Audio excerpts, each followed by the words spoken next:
Okay, we finished Shar Yichud. We're going to do Shar Avodas Elokim. We're going to do...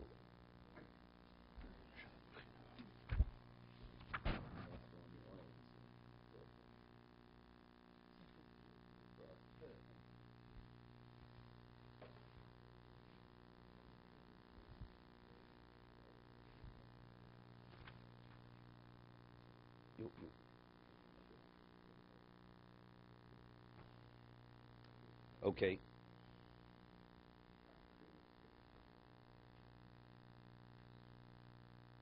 We'll do Shara Bechina, 160.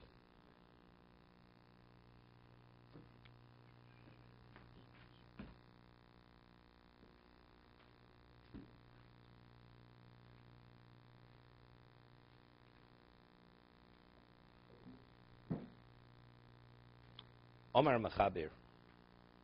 And they shigdamnu b'shar rishon ofnei gichur elokim b'leiv sholem. He says, since we've already spoken in the first chapter or first gate, the first section, the various ways to come upon and understanding the unity of God in a complete sense. V'hoya b'chino b'chochma hanires b'brios habori yisale haderach hakrov b'yosel bir ha'mitziuso. If you remember, he had said, how do you come upon understanding the unity of God? He compared it to the sun. You look directly into the sun, it blinds you. But if you see the benefit of the sun, its rays, many levels, what it does, then you have an inkling of who the Creator is. To look directly at the sun, you can't appreciate what the value of the sun is because you're blinded by it. But if you look and you observe and evaluate to what degree the sun affects existence and its value to existence, then you begin understanding what you don't understand. God's unlimited power, and that's just the sun. So the same thing, by evaluating and reflecting and perceiving things what they are, it gives us an understanding of God in terms of appreciating who He is. If you appreciate who He is, and then you relate to who He is, then you behave differently. Because a person, if he's appreciative, naturally, a person reciprocates. You know, in Hebrew, the Hebrew language is very descriptive. You say the word appreciation. We know what the word appreciation means. To appreciate. But appreciation is the result. What is the basis for appreciation? What is it? So you have to come up with a whole thing, but it doesn't line the word appreciation. In Hebrew, how do you say appreciation? Of course, the recognition of the good. If you recognize that you're a beneficiary of somebody else's goodness, the result is appreciation. You reciprocate. So why are people not appreciative?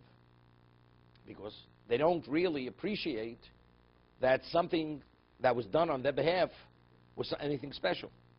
Right? That's the problem. The person does a favor to another person. You had your reason. Were you really interested in me? So you don't appreciate it. That automatically blurs and interferes with the ability to be appreciative. But if you truly understand that what you receive is only because He did good to you, and the only reason why you're able to function or achieve or advance yourself is because of the other person's kindness, the way God created a human being, you're naturally appreciative. You naturally reciprocate. So if we focus and we're able to appreciate what God does on our behalf by providing existence, so everything is what? Is evaluation. Bechina means to reflect in a way to understand the reality of whatever is happening.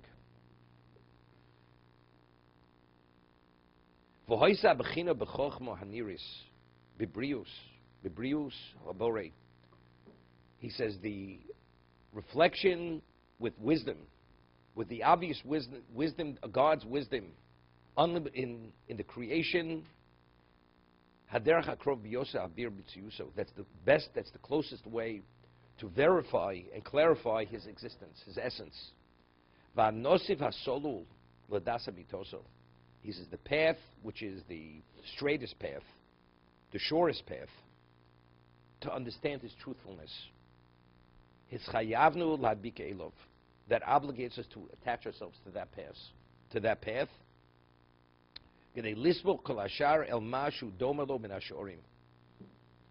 To associate this gate to the other gates, which means one gate is built on the other gate. If you don't believe in God, you know, the world is a phenomenal world, and who are you being appreciative to? Right? So where does it begin? You have to believe in God. If you believe in God, now, like a person, what has God done for me lately? Right? People talk this way.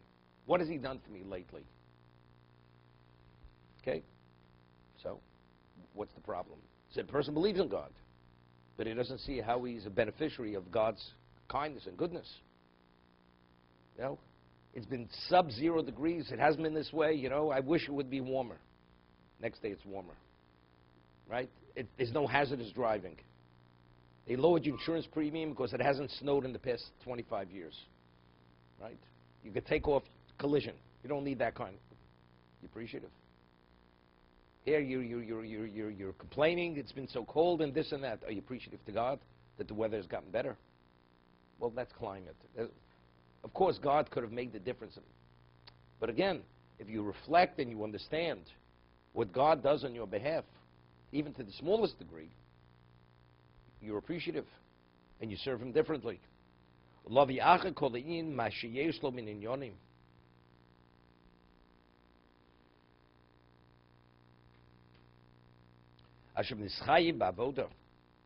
this will obligate us in service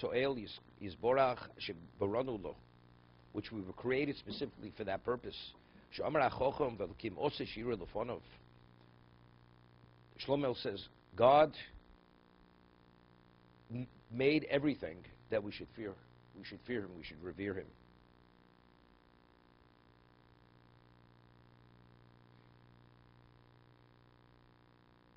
And this point is a very important point because it has relevance to a lot of people. It has relevance to everyone.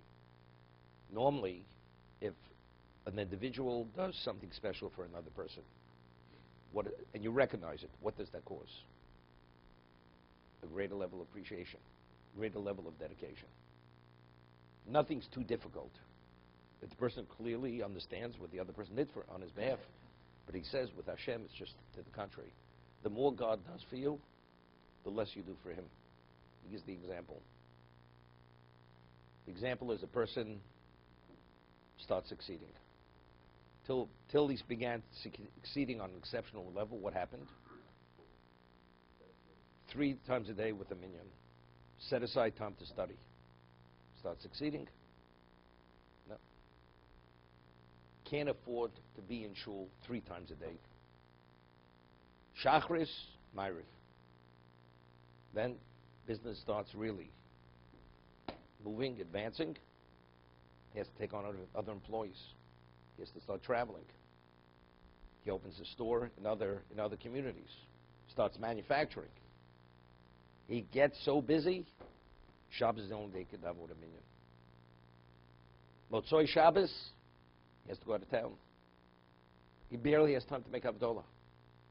The more God, and the person doesn't deny for a moment, it's all God's blessing. But he says, but I have a responsibility. I have a responsibility. God gives me a gift, you have to maintain it. You can't be negligent. You can't be irresponsible. But what's happening? You don't deny that it's a gift of God, but simultaneously, rather than increasing your reverence and your thankfulness to him and dedication, everything's being undermined. And that's the reality. I haven't seen a person, maybe, you can count it on one hand, due to a success that it increased his religiosity, it only actually weakened it. I'm not saying he's less of a believer, but a certain fervent dedication that he had before, it's lessened, factually. He believes he knows better. He becomes an expert, even though his expertise is in other things.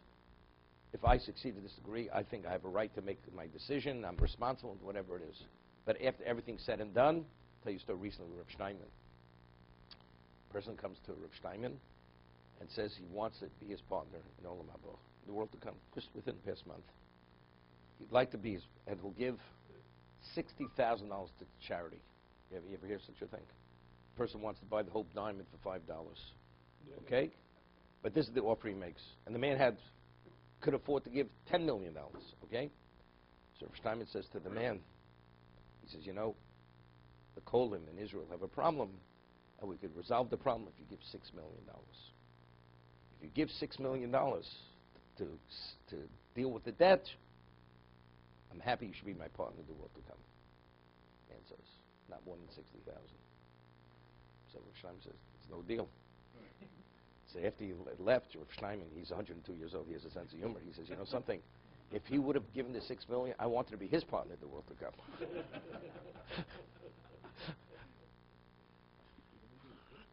102 years old. Yeah. It's interesting, I was just there. I spent a half an hour with him just now when I was in Israel. And the days he's very weak, and the days where he could walk and talk and everything. So, and he's back, his sense of humor. I mean, he has a certain sense of humor, and he has a certain way of expressing himself. He's back to himself. This kind of comment, this kind of response. Okay, to be continued.